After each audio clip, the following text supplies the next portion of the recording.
Welcome to Down the Road with me, Joel Heitkamp. We have a new president-elect, and it's not the current president. Joe Biden and Kamala Harris have been named the team that will be leading this country past 2020. That surprised some people, but some others it didn't. I think the first group of people that should get fired throughout this whole process are pollsters. Pollsters stunk at what they did this election. They were wrong on many, many things. First off, they were wrong on the presidential race in the sense of how big that separation was going to be. They were wrong on a number of congressional races, on a number of United States Senate races. Let me give you an example. Down in South Carolina, Lindsey Graham's race was called at times for the Democratic candidate. He got waxed. I mean, he got waxed. The Republican Lindsey Graham in that race won by 13 points. 13 points. Joe Biden was picked to win some of these states by double digits. He didn't. He won.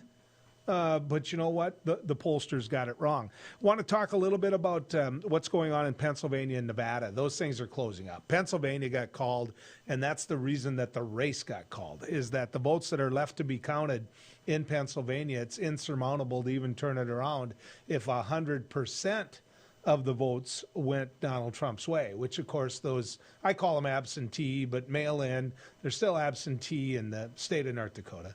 But the mail-in votes, if they all went Donald Trump, wouldn't be enough in Pennsylvania to have, Trump win. So it's over. That's over. Now you head to Nevada, it's the same thing. Nevada broke down, and if you look at the percentage of vote there and what happened in regards to what is going to happen, overall vote, the separation that, it's over. Nevada is over, and of course Arizona is in the same place, which means the election is over. We're going to find out about Georgia. I get that. And Georgia is one of the states that if you're the Republicans, you're nervous about. Stacey Abrams and the job that she did in Georgia, unbelievable. I know Stacey. She's a good person. In fact, we're fellow big gap in our front teeth people. But Stacey is turning Georgia around. And Georgia's still in play in this sense. The two United States Senate seats in Georgia are done differently than what they are across the country. You got to get 50% of the vote to be a United States Senator from Georgia, which means in many times that you got to get down to two candidates, because you mix in that independent candidate or you mix in another fellow Democrat or fellow Republican, and oftentimes you don't get to 50% of the vote. So this is all going to get shook out in January. Now, one thing I want you to watch, and it's very important that you watch, is in January, now that Donald Trump is lost, and now that Donald Trump, it looks like, is going to lose Georgia, will he get in the plane and go down there and help campaign on behalf of the Republican candidates? Perdue, senator from Georgia, campaigned for him. I mean, he really did. Senator Laffer from, Georgia campaigned for Donald Trump. But Ossoff, I think, is in the driver's seat because he came close to winning anyway. And you're going to see Joe Biden there. You're going to see Barack Obama there. You're going to see a bunch of high-profile Democrats that say we can win a United States Senate seat in Georgia. And so that one's going to be really interesting to watch. Now, also want to get to you about a rally that was held in Bismarck. The young Republicans decided, you know what? We're going to hold a rally at the steps of the Capitol in Bismarck, and we're going to point out that we think this election was stolen and that the lawsuits need to go forward, and that the true winner of this race is, in fact, Donald Trump. Now, you'd say, okay, young Republicans, passion, everything that goes with that, and because of that, they're bound to get together and rally. But here's the separator. Here's the difference. United States Senator John Hoeven, United States Senator Kevin Cramer, and Congressman Kelly Armstrong, as well as Lieutenant Governor Brent Sanford, were all there. And they all were all in when it comes to the fact that there were irregularities and the fact that Donald Trump should be the next president of the United States. They're talking about count the votes, the lawsuits, everything that goes with that. If you look at a number of these areas where Donald Trump got beat in these polling places, and you go through that ballot, you're going to see that that same ballot in many cases voted diehard for Republicans. Republicans did well in the congressional races. They picked up seats. they also held the line on Senate seats. And so if you're going to make the argument that these ballots are all corrupt, these ballots are just the Democrats put them in and it's 100% Democrat, that's not true. It's not true at all. And so it's a wrong. I mean, it's just flat out wrong. And I think John Hoeven and Kelly Armstrong are two men that I have worked around and been around a lot in my life. And I respect both of them. I do. But they didn't belong there. They didn't belong at that rally because they both have a job to do when they get back to the Capitol. They do. Now, Kevin Cramer, it doesn't surprise me. I mean, Kevin Cramer gets up every morning, and if President Trump said, come wax my car, he would. I mean, Kevin Cramer gets up every morning and finds a new way to kiss the president's butt. I get that. I understand that. He's dedicated. He believes in everything that Donald Trump does, which kind of shocks me in the fact that Senator Cramer claims to be this huge moral figure. Do you really believe Donald Trump is? Do you? I'll take Joe Biden over that any day of the week. So that rally, I mean, that rally that took place left me shaking my head. Now, also in that rally, there was some fighting going on, old school. You're looking at a guy who grew up just north of the border in South Dakota when the drinking age was 18, which really meant 16. So I'm not going to hide the fact that I was in a fist fight or two in my life. But there was. Take a listen to this clip with the sound of what happened at the Capitol at this rally. Take a listen. Please.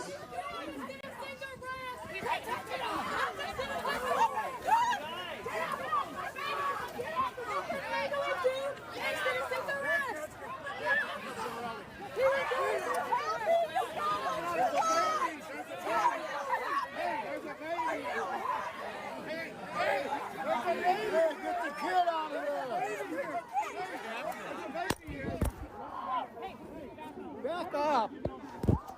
Take your cameras, get them out of here. Back up. Get the cameras out of here. We don't need your cameras. Get that Black Lives Matter. Grab that baby. Get that baby out of here.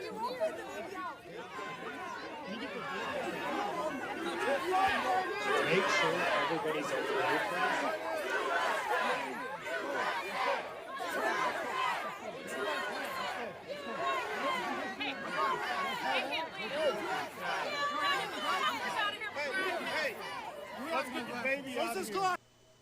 Now, one of the individuals involved in that fight is an individual we're going to have on and just a little bit later in the show. His name is Reed Christensen, and he is the chairman of the Young Republicans. He's the one that walked out with a bloody nose. Reed got popped. Now, the individuals that were in that fight were individuals involved in Black Lives Matter. That's what happens. You put that much passion in the same place together, and the fists are going to start flying. It's one of those fights where it really doesn't matter who started the fight. Your parents would look at you and say, they started it. And your parents would look at you and say, grow up. It doesn't matter who started it. You shouldn't be fighting on the steps of the Capitol in Bismarck. And so I want to ask Reed, what led to that? There's a lot of people that say, well, that was started by the individuals with Black Lives Matter. We'll ask Reed about that. What I do know is he walked away with a bloody nose. And what I do know is it became the story of the rally itself, or at least part of that narrative, which if you're Reed Christensen and you're one of the organizers of that rally, that isn't what you wanted the story to be. That is not what you wanted the story to be. You did not want a video and audio of individuals rolling on the ground punching each other. You didn't want somebody with a little kid leaning over while that whole fight was going on. Now, the individual that was holding the kid is at fault there. They should have stayed away from the mosh pit. But you know what? Those guys on the ground didn't have to fight. They didn't. But passion brought it out. And I would add this, that when you have two United States senators and a congressman there, and if passion brings something like that out, and somebody trying to interrupt a rally, if all of that plays a part in it, then those two United States senators and a congressman should have known. They should have known that things like this can happen at something like that, especially with the way this whole presidential race has gone. A couple other things that I want to talk to you about going into today. Pfizer coming out and saying that the vaccine for coronavirus that they have is 90% effective. That's 90% effective. That's a way higher number than the 60 that was being quoted before, because North Dakota now has 1 in 15 of its citizens with COVID. 1 in 15. Imagine that. Which means there's a whole lot more than 1 in 15, because there's a lot of people don't know they're walking around with COVID. I had it. And if you're just hearing that for the first time, it's serious. My temperature was 102 for a long time. I got the cold shakes. I got the fever shakes. I ended up getting loss of taste, loss of smell for days.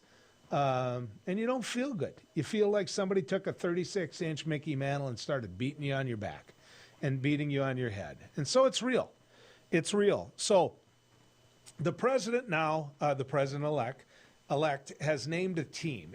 And the chairman of that team is Dr. Osterholm out of the University of Minnesota. You've seen him. You've heard him. I've had him on my radio show. Bright, intelligent, honest.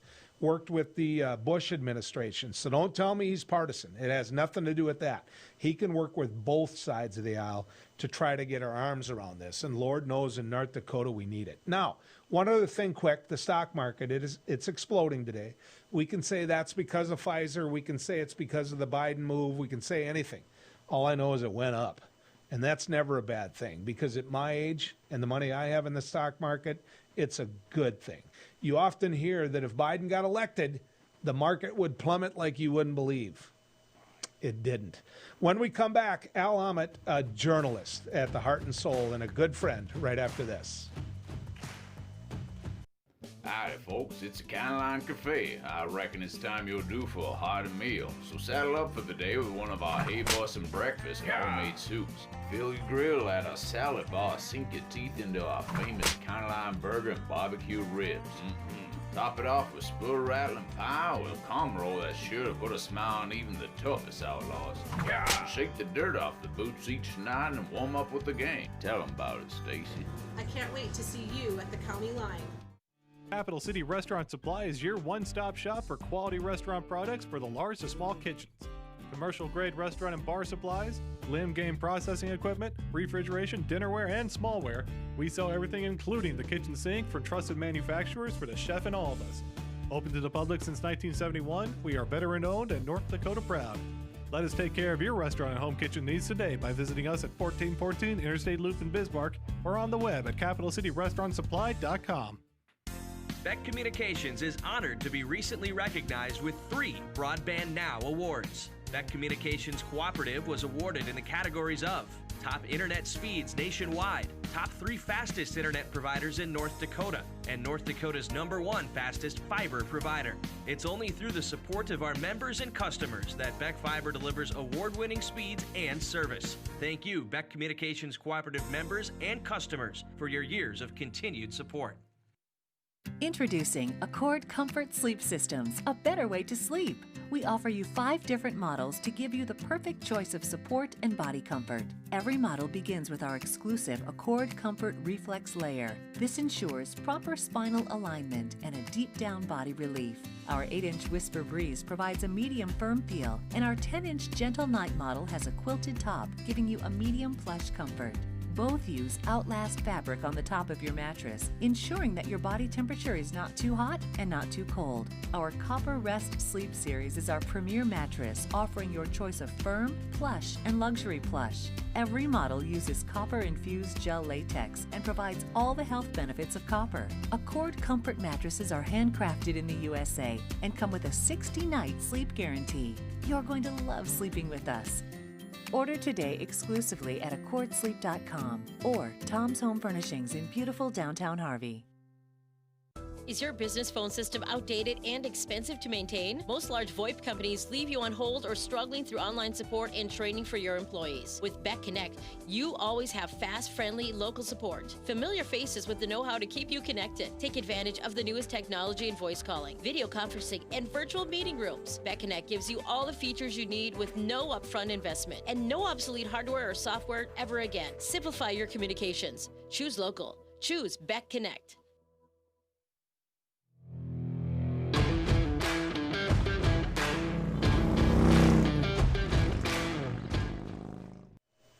Welcome back to Down the Road with me, Joel Heitkamp. This is a real treat for me. I get oftentimes on my radio show, and I'll say it right here on my TV show, that I'm not a journalist. That's not who I am. I'm a commentator. I'm an individual that throws, food for thought out there, and then you can debate it. Well, Al Ahmet is a journalist. He has been for a number of years, and I'm going to make him go through his resume because it's going to impress the heck out of you. Al, welcome to Down the Road. Tell people what you did in your professional career. Thanks, Joel. Well, I was a reporter, television photographer, manager, anchor. I started in radio in 1967 in Boston, Minnesota. That was my first job. And broadcasting and the news in particular has been a part of my life ever since, and it will always be a part of my life. And you forgot to say news director, which means that you made sure that the content on air had journalistic integrity. Absolutely. Yeah. Absolutely. And I worked with some tremendous people. I mean, I had mentors like Marv Bossert, and many others, Norm Schrader, Howard Graber. These are names that a lot of folks aren't going to know, but people that were the pinnacle of broadcast professionals. And I've worked with so many great ones since then as well. Well, we could get into awards, but Al would get mad at me about that. I want to talk to you, though, in the role that you played in this election, which is the role of poll worker. The poll workers are getting a rope tied to them and drugged through the streets right now as though they're corrupt. I want to hear what you think about that. Well, I watched 60 Minutes last night, and I'm sure you did as well. And they had a fellow on from Pennsylvania, and he was a Republican. And he talked about the threats that they had. Somebody had sent him a text or an email or something and said, that's what the Second Amendment is for. And we're looking for you or something like that. Ironically, just after 60 Minutes ended, I got a call from a friend of mine, a guy that I hired, in fact, a number of years ago when I was news director at WDAY. He's now working for another news organization, and he's in Maricopa County. And he's been watching the counting going on down there and reporting on it.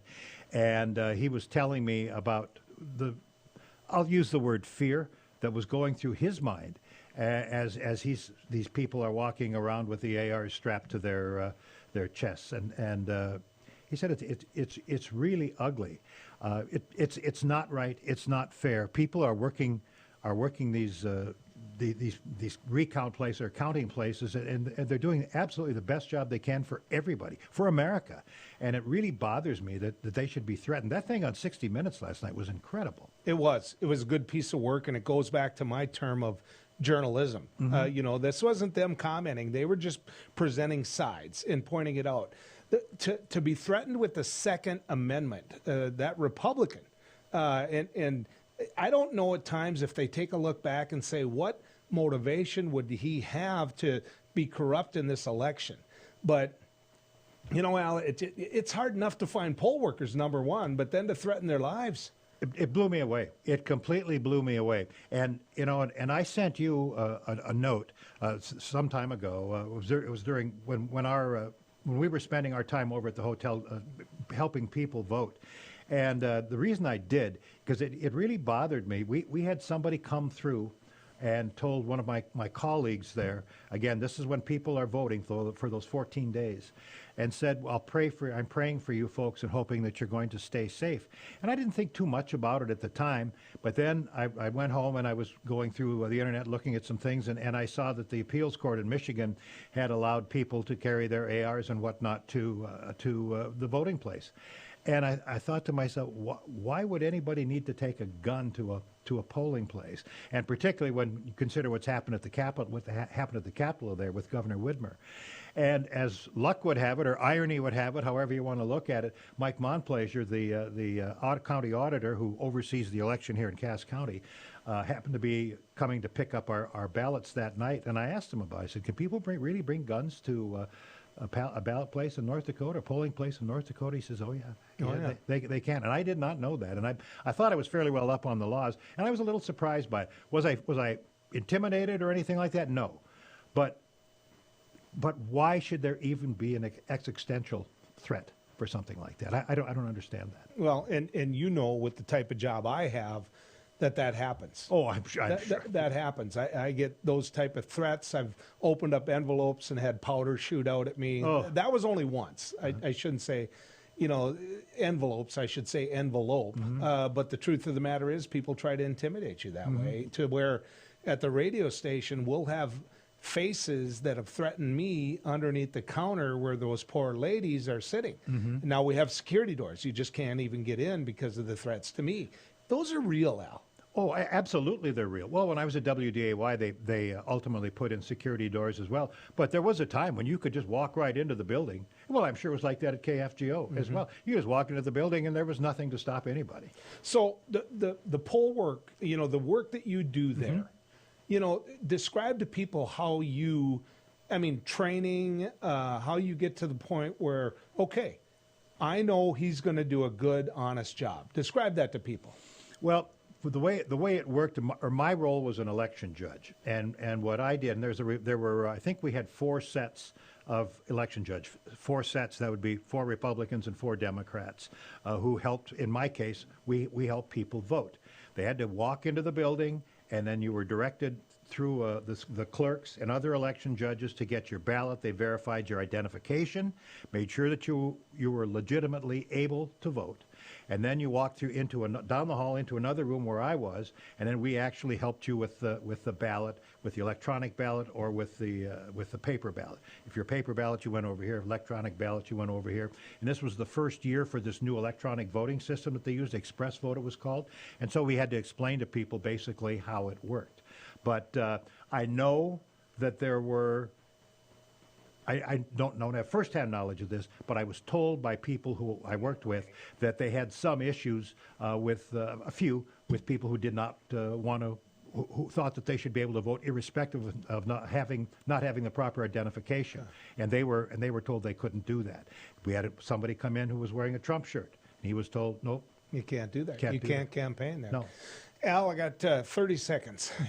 So answer me this: was it fair? Was it honest? Oh, absolutely. Absolutely. There's no question about it.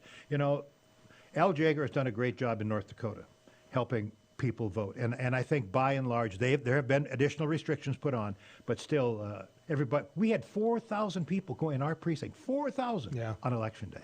A lot of passion. Oh, yeah. A lot of passion. Thank you, Al. Appreciate it. Al Ahmet, ladies and gentlemen. That's a voice and a face that I know you're familiar with, at least here in the Red River Valley you are. Al, for years, has been that person that you counted on for honesty, and I just did. When we come back, we're going to head to Nebraska.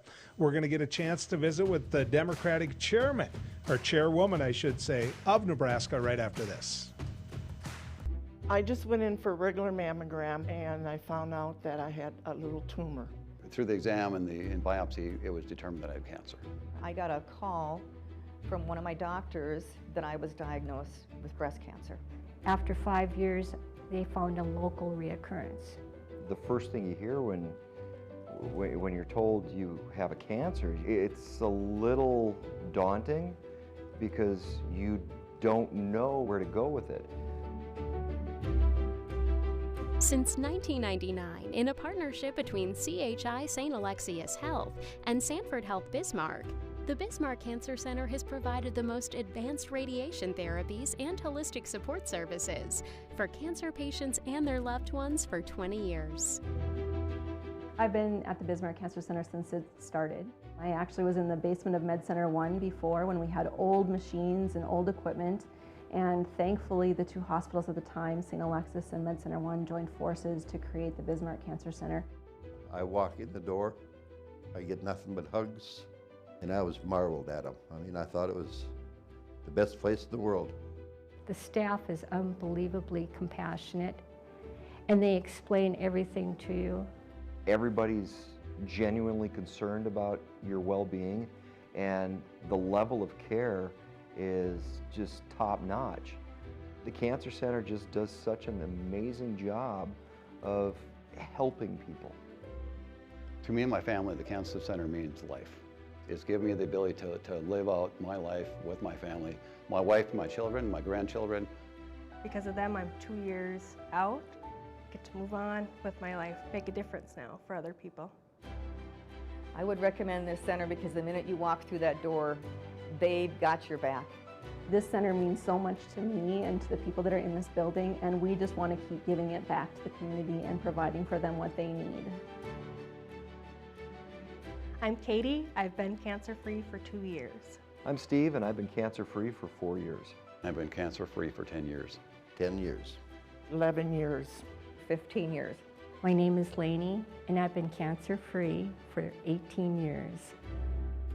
Bismarck Cancer Center, your partner against cancer for 20 years.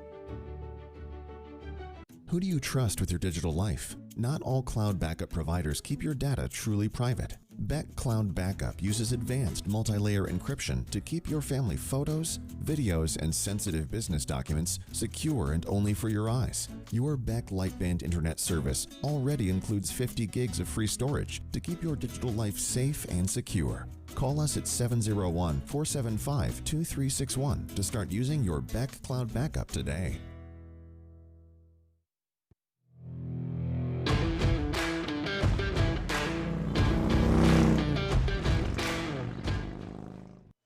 Welcome back to Down the Road. We're going to head to Nebraska. I promised that before the break. Jane Klebb is going to join us. She's the boss of the Democratic Party in Nebraska. Jane, good to have you on with us.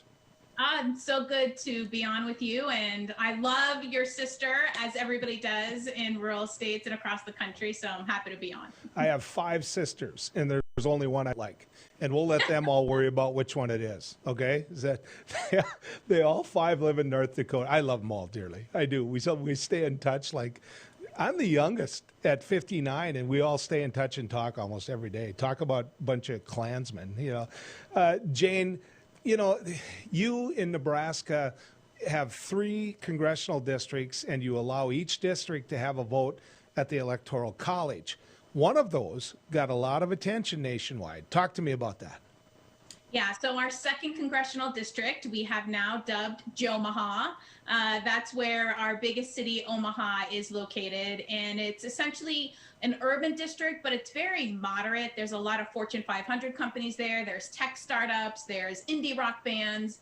And then when the Republicans gerrymandered, they cut kind of half of Sarpy County. So there's a lot of military and veterans in that district as well. It's a really good slice of America because there's about 12% Latino, 13% African American, a working class, middle class, upper class. So when that district went for Biden, for me, it showed this big momentum that we were winning back the Midwest, that there was clearly a path to victory. In those days that we were all biting our nails, we knew that Jomaha, came in for the Biden-Harris ticket. I love the Jomaha. I have an uncle that lives there and a bunch of cousins that I stay in touch with, and I'm going to use Jomaha. You know, a couple of the cousins are Republican, but my uncle, diehard Democrat. You know, he was raised by a Democratic family up here in North Dakota. And so he probably knows the term, but believe me, I'm going to use the term. So thank you for that, Jane. Want to talk to you a little bit about the rural areas, because the rural areas broke big for President Trump. How do people like you and I, who live in rural states, how do we turn that around? Yeah, so I think there's a couple ways. One, and I talk about this in my book, Harvest the Vote, that there's no way that we are going to win statewide in kind of the Midwest Plains and southern states unless we start to win back the rural vote, because we can't just continue to drive up turnout in the cities and expect that we're going to be able to win statewide. So one of the biggest ways that we can do that is fund the red state parties year round.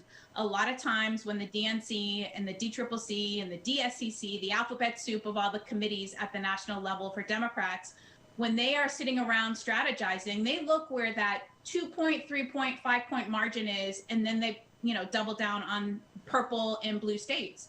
What we need to do is essentially go into the red states where the dollar stretches a lot further and fund those states double and triple the amount that we would normally think. Because those are the states that can turn around. Iowa, Kansas, North Dakota, we all had Democrats who won statewide. But if we're not funding the basic infrastructure, there's no way even the best candidates will be able to win. Well, spot on. Perfect. We can't be forgotten. Okay, but let's just hypothetically now, devil's advocate, say that you're an urban Congress member right now, and you see what's happened with the vote, and there's limited dollars, and they say, why? Why would we? We had good candidates. Those candidates would have been excellent, and they still lost. Why would we put our resources there? What would you tell them? I think a couple reasons. One, I saw the share graphic being circulated saying that land doesn't vote, people do. And I saw a lot of urban folks kind of circulating that. But the reality is land is where we're going to build the vast majority of our clean energy.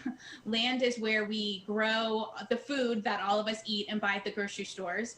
So we have to start winning back rural voters. I am definitely, and I know you and your sister, Senator Heitkamp, are in this belief set as well, that we don't have to give up our moderate and progressive values of the Democratic Party in order to reach rural voters.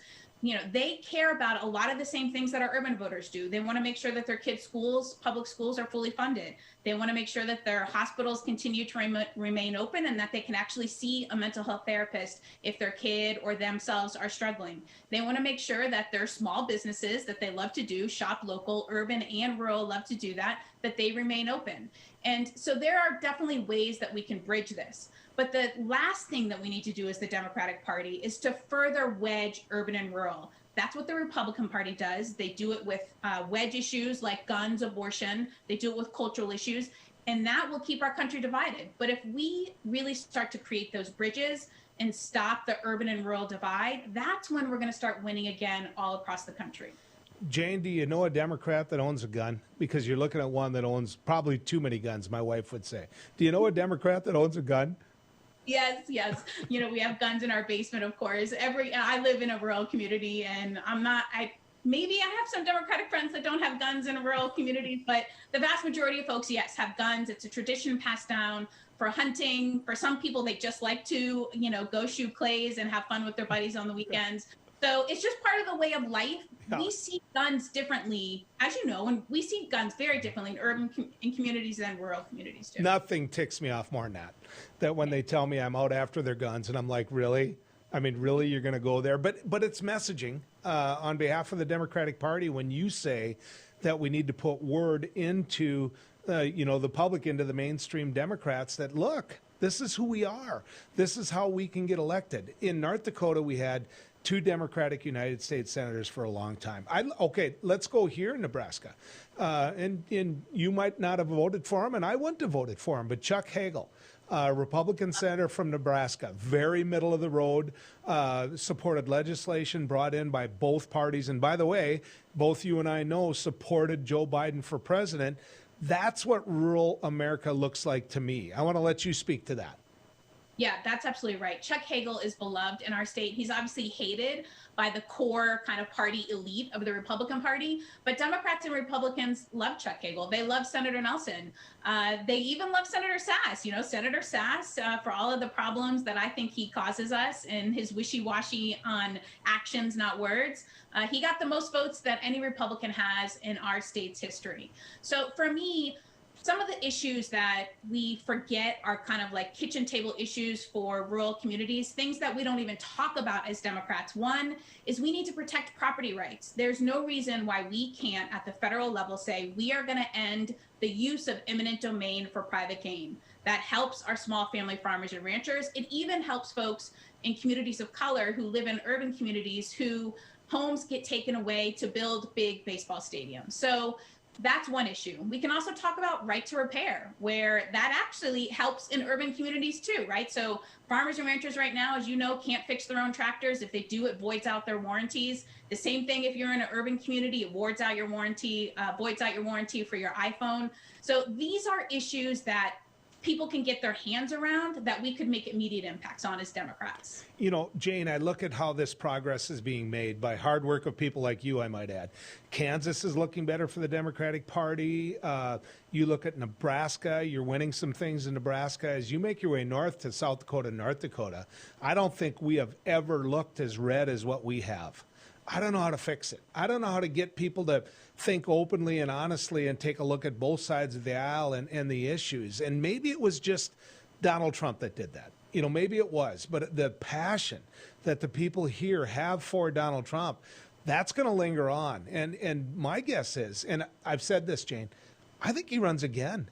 I think Donald Trump runs again. I'm curious what you think about that. I don't think that we should put that off. I think, his plans to do these campaign rallies all across our country for the next 2 months is essentially setting himself up for that. Now he's attacking Fox News, so you could very easily see him create his own TV station. So he has full airwaves over the next 4 years to raise money and keep his kind of hateful message and divisive message out there. So I think it's a real possibility. And I think as Democrats, the only way that we're going to be able to win again in our states, obviously other than funding our state parties so they have the infrastructure and the resources to reach people, is to really start showing up on a regular basis. I think as Democrats, we did that. We did that in the 80s during the farm crisis. We now have to do that on climate change. And my biggest fear is that as Democrats, we're going to take action on climate change and we have to build out massive amounts of clean energy. And we have left rural communities out of that conversation. So we've brought in unions and we've brought in communities of color, rightfully so. But the vast majority of this clean energy is going to be built in rural communities' backyards. And I fear that that's going to be a big wedge issue now. And so what I hope is that folks like your sister get appointed to the cabinet, because then we will actually be able to have rural voices in the room to say, if we're going to build out this clean energy, we better start those conversations now, making sure that rural communities get to decide where the clean energy is, that they get to be part of the profit sharing, and they get to be the ones that decide on how we decommission these clean energy projects years down the road. See, I'm not convinced Donald Trump would know an ethanol plant if he drove up to it. But hey, that's my bias. I've got about a minute left, so I don't want to lose this opportunity. Tell me about your book. Oh, Harvest the Vote. Harvest the Vote, how Democrats can win back rural America. Look, I really tell a lot of the stories and strategies that we deployed on the Keystone XL pipeline. We brought together conservatives, moderates, progressives. It's a decades-long fight. We're actually still fighting it. Hopefully, Biden will finally reject the permit for that project. But it really tells the story of how our party used to connect with rural voters and how we can get back there, and how we don't have to be afraid to talk about guns and talk about abortion, because there are common ground even in our rural communities on those cultural issues. Hold it up. I want to see the cover. Ah.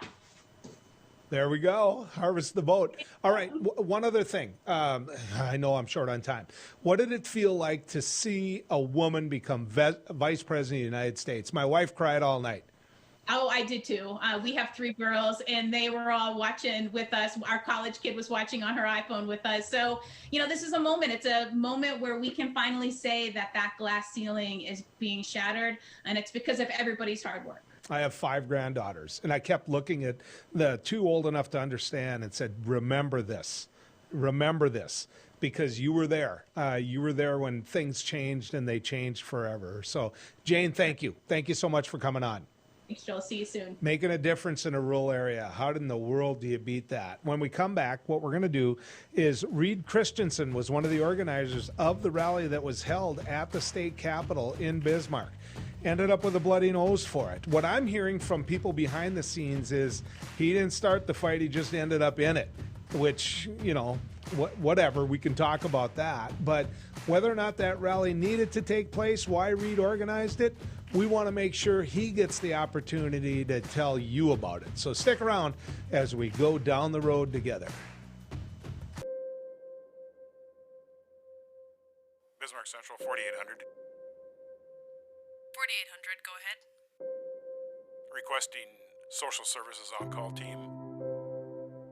Stand by. 4800 social services requesting additional information. You can advise social services that we have an 18-month-old female who was in a residence with a mother, now being transported to medical care for overdose.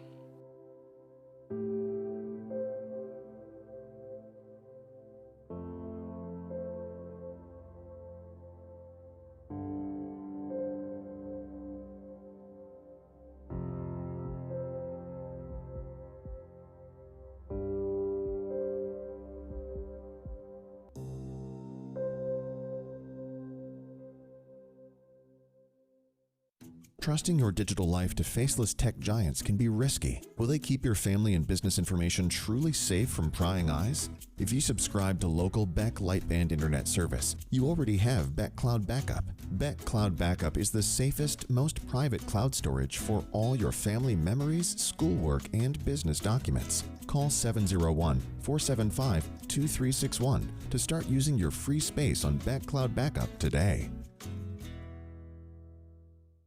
You just might find the home of your dreams this weekend by watching the Alliance Real Estate Tour of Homes Sundays at 6 p.m. and Wednesdays at 7 on Beck, featuring properties from Bismarck, Mandan, Minot, and surrounding areas. The Alliance Real Estate Tour of Homes presents desirable properties that are for sale, lets you meet your Alliance realtors, and provides critical insights into local happenings from community and business leaders. Join us this Sunday evening at 6 or Wednesday at 7 for the Alliance Real Estate Tour of Homes on Beck.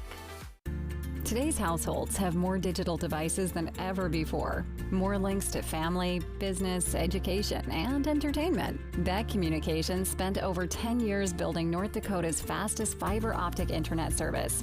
Beck Lightband Internet, outpacing speeds in large cities nationwide. Lightband Internet handles all your digital needs without throttling your connection to the world. Beck Communications, valuable digital connections in rural North Dakota.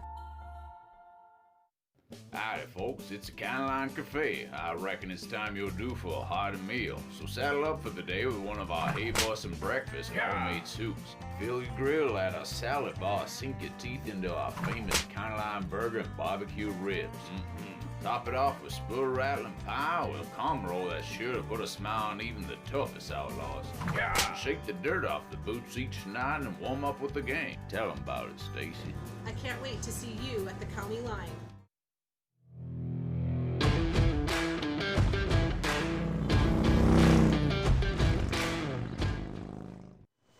Welcome back to Down the Road. We're going to be joined now by Reed Christensen. Reed is chairman of the Young Republicans. Reed, good to have you coming down the road with us. Thanks for having me on, Joel. All right, before we get to the rally, I want you to have the opportunity to explain this. Why are you active in the Young Republicans?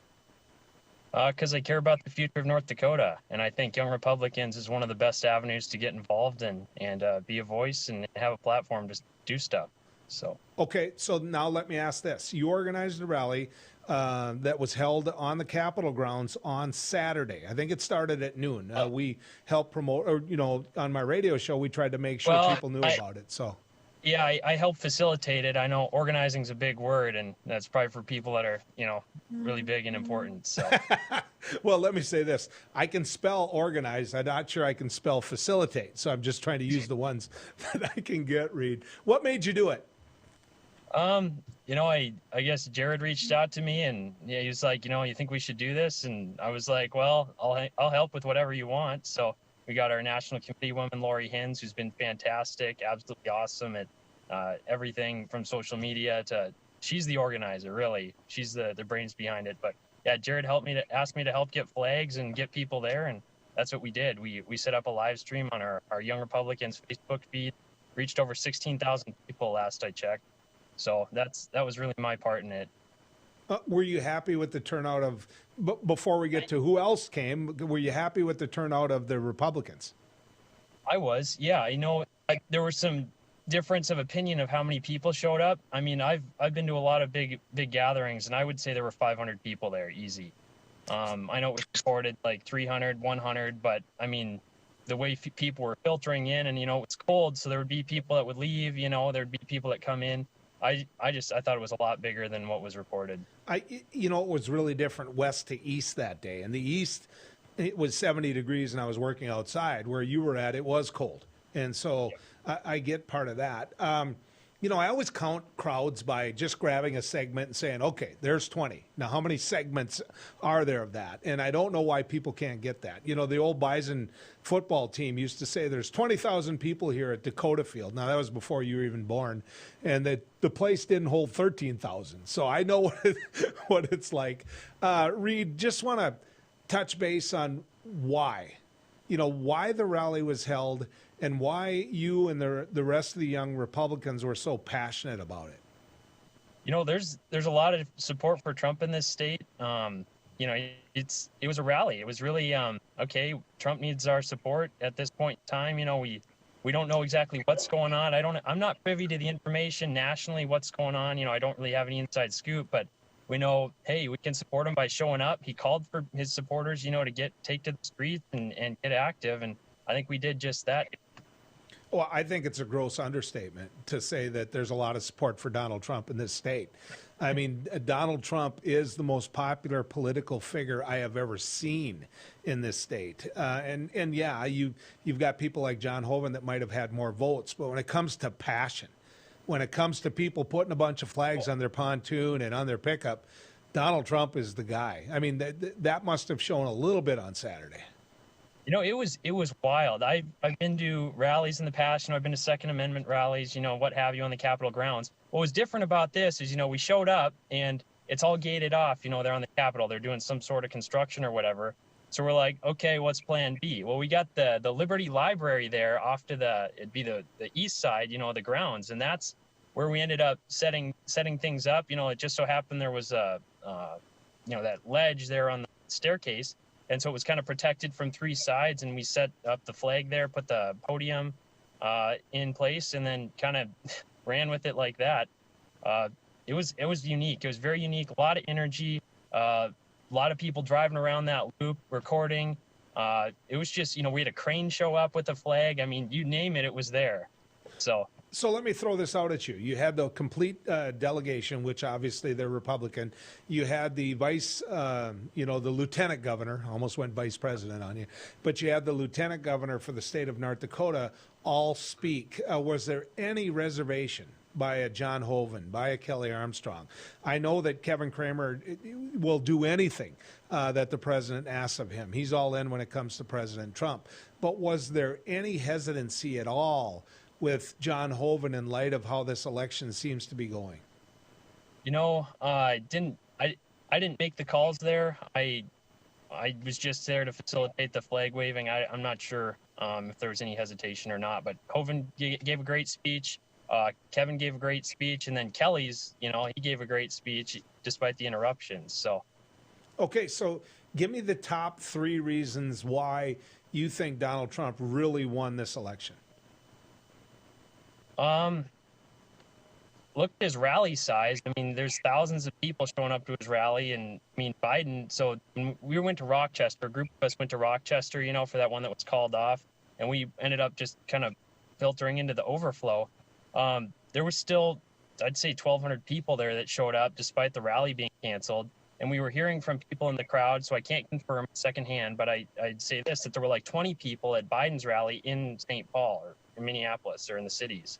So just the crowd size, the energy, the passion, those are indicators on how well your candidate's doing.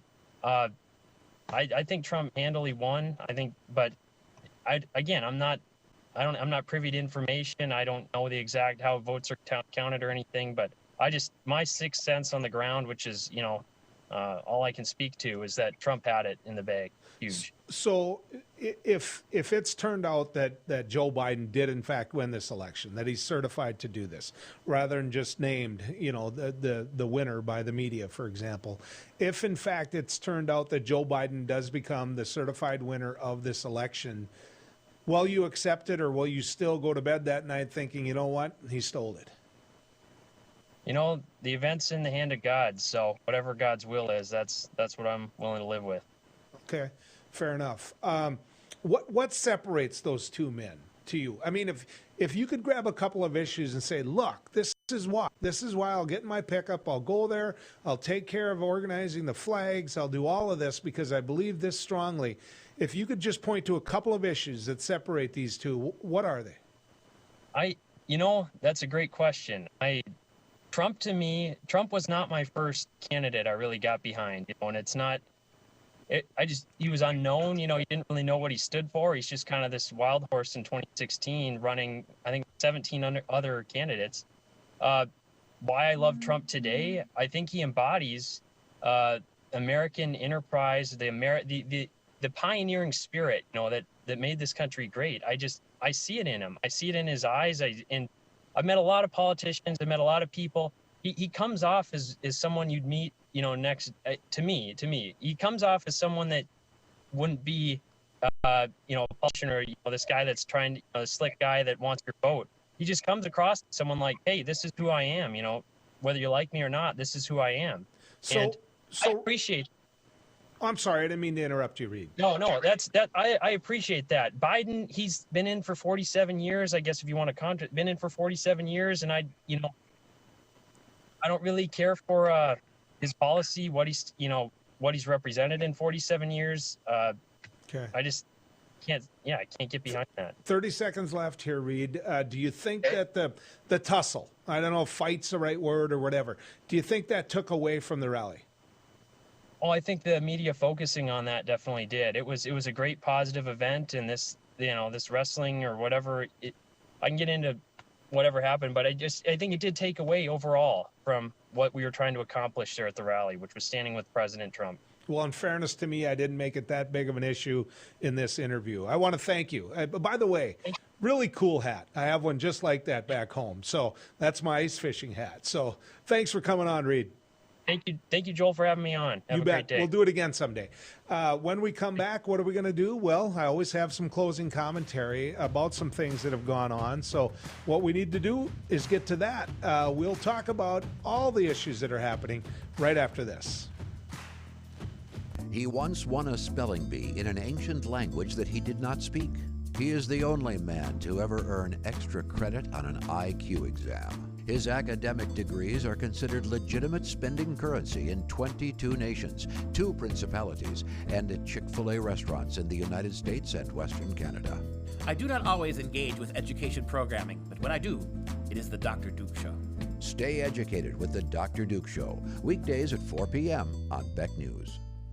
Introducing Accord Comfort Sleep Systems, a better way to sleep. We offer you 5 different models to give you the perfect choice of support and body comfort. Every model begins with our exclusive Accord Comfort Reflex Layer. This ensures proper spinal alignment and a deep down body relief.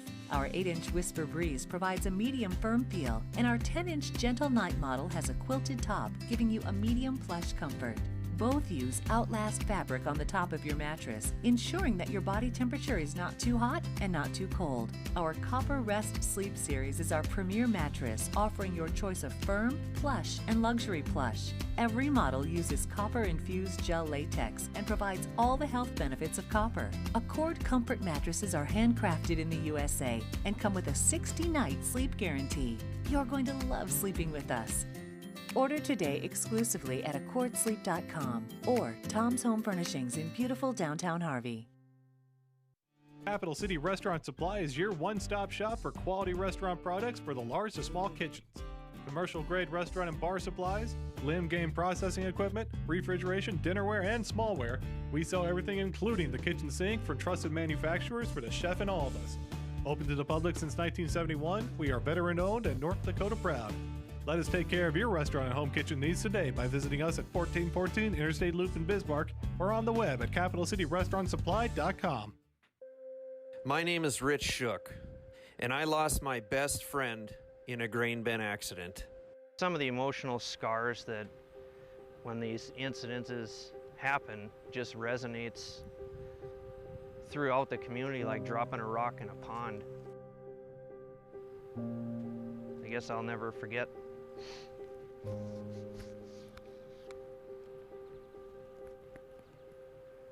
At least the last moments we shared.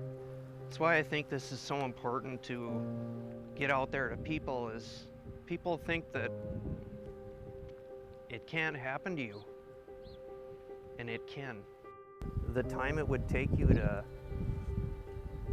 just kiss a loved one, and your life is over. I believe it's unacceptable.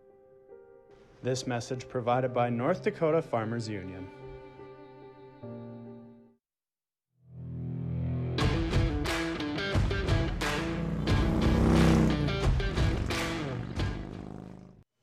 One of the things that just happened that maybe you've heard about, but I want to make sure you did, is that the Secretary of Defense of the United States of America has been fired by the current president of the United States of America. Donald Trump said, go. You're done. You're fired. That's the one. Maybe it was his TV show. I don't know, but he sure learned how to fire people. He did. He's more than easy to look at him. You're fired. And the Secretary of Defense in this case, I don't know if it was about a campaign issue. I don't know if that he wouldn't come and defend Donald Trump the way Donald Trump wanted to be defended. I don't know. I really don't know. I know this, that he's gone, that he finds himself in what is probably, and I'm going to say probably when I should say for sure, in my personal opinion, is that at the very end of the Trump administration, after working for the Trump administration, he's gone. I want to talk to you about transition of power. That's what I want to talk to you about. Go back to the fact that Joe Biden and Barack Obama were so close. I mean, they were close. As you saw in the campaign at the end of this campaign, Barack Obama came out and he was all in on Joe Biden. I think he worked quite a bit harder than what he did for Hillary Clinton. I think anybody with an eye can see that, even though Hillary Clinton was part of his cabinet as well. So you take a look at what happened in that transition of power between Barack Obama and Donald Trump. And I think it went pretty smooth, or at least the Obama administration said, look, this is our job. We need to get him ready. They mentioned two things to him. When you hear from Barack Obama, two things are talked about a lot that were the biggest concern that Barack Obama had for the country. Number one, North Korea. He talked at length to the president about North Korea. And of course, the president took a completely different approach to North Korea, and one that I think you're going to struggle to ask yourself whether or not this worked. You know, whether or not, I don't know if whether or not going as far as I did with North Korea really paid off. And I don't think it did. That's my personal belief. I think many of you might disagree with me, knowing where this is being broadcast, but North Korea didn't go as well for Donald Trump as he thought it would. Then let's go to the pandemic. You know, Barack Obama said, this is a real issue. This is something you have to worry about. How did Donald Trump do when it came to that? Well, go to the Bob Woodward interview. He knew it was bad. He knew it was bad. He talked about how it was way worse than the flu. And yet he didn't take the steps necessary to isolate, to contain, and to make sure that as many people didn't get COVID as possible before we get a vaccine. He was never going to solve COVID. He wasn't. But what everybody needs to focus on is trying to minimize it and keep it contained until we get that vaccine. And as someone that got COVID, it's serious. It's serious. It is not the flu. I contracted it, and I know. So the two things that Barack Obama put on his plate, that didn't get done. Now ask yourself whether or not Donald Trump will even sit down and offer anything on his plate to Joe Biden. And that's what I fear the most, that easy transition of power and how someone accepts the fact that he's no longer in office. It's always good going down the road with you. Until next time, good riding with you, folks.